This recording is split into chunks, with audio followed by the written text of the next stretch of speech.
అందరికీ జై భీమ్. నేను Rajesh Mahasen. Welcome to Mahasen media. Nara Chandrababu Naidu గారిని ఎప్పుడు మనం అంత సీరియస్గా చూడలేదండి. అంత కోపంగా ఉన్నారు ఆయన. ఏ సందర్భంలో అంటారా, నిన్న ఐఏఎస్ ఐపీఎస్లతోటి ఆయనకు మీటింగ్ జరిగింది. ఆ మీటింగ్లో అసలు చంద్రబాబు నాయుడు గారి ఫేస్ చూస్తే ఎలాంటోడైనా భయపడాల్సిందే. అలాగే భయపడ్డారు అక్కడ ఉన్న కొందరు ఐఏఎస్ ఐపీఎస్లో. ఎందుకు చెప్తున్నా అంటే అండి, ఇదంతా జగన్మోహన్ రెడ్డి గారు అధికారంలో ఉన్నప్పుడు చాలామంది ప్రభుత్వ అధికారులు ఇక జగనే లైఫ్ లాంగ్ సీఎం అన్నట్టు ఫిక్స్ అయిపోయారండి.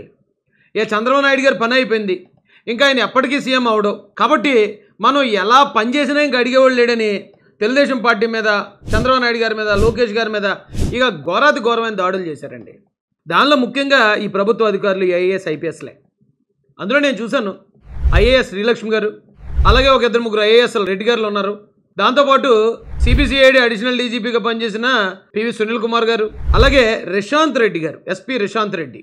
అక్కడ పొంగనూరు అంగళ్ళలో నారా చంద్రబాబు నాయుడు గారి రోడ్ షో జరుగుతున్నప్పుడు అక్కడ కొద్దిమంది వైసీపీ శ్రేణులు డైరెక్ట్గా వైసీపీ జెండాలు పట్టుకొచ్చి ఘోరాతి ఘోరమైన దాడి పోలీసుల ముందే చేసినా కూడా ఈ ఎస్పీ రిషాంత్ రెడ్డి గారు పట్టించుకోకపోగా తిరిగి చంద్రబాబు నాయుడు గారి మీద, అక్కడున్న తెలుగుదేశం కార్యకర్తలు 100 మంది మీద అటెంప్ట్ మర్డర్ కేసులు పెట్టి ఆయన జైలుకి పంపించారు.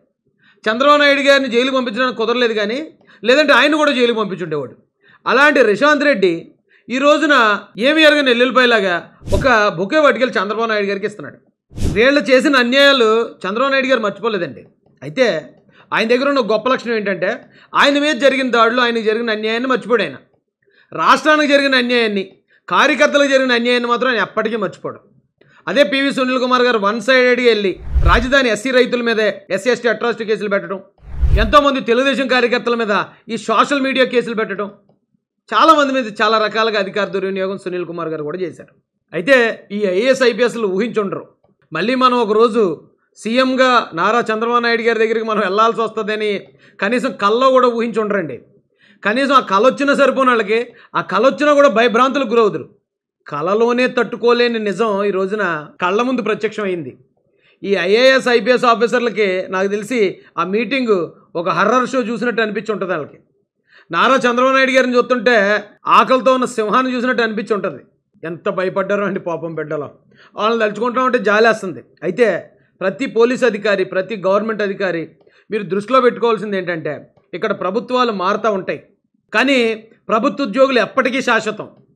రాజ్యాంగాన్ని, మీ చట్టాలను ఉపయోగించుకుని మీరు పనిచేయాలి తప్ప ఇక అవతల పార్టీ వీక్గా ఉంది, ఈ పార్టీ ఎప్పటికీ ఉంటుందని చెప్పి కాళ్ళకి బానిసత్వం చేస్తే, జగన్మోహన్ రెడ్డి గారికి ఆల్మోస్ట్ బానిసత్వం చేశారు వీళ్ళందరూ. ఈ రోజున వాళ్ళ పరిస్థితులు, వాళ్ళ ఉద్యోగాలు ఏ మార్పులకు గురవుతాయో ఆ దేవుడికే తెలియాలి. జై భీమ్, జై భారత్, జై జై మహాసేన, జై తెలుగుదేశం, జై చంద్రబాబు, జై జై లోకేష్ అన్న.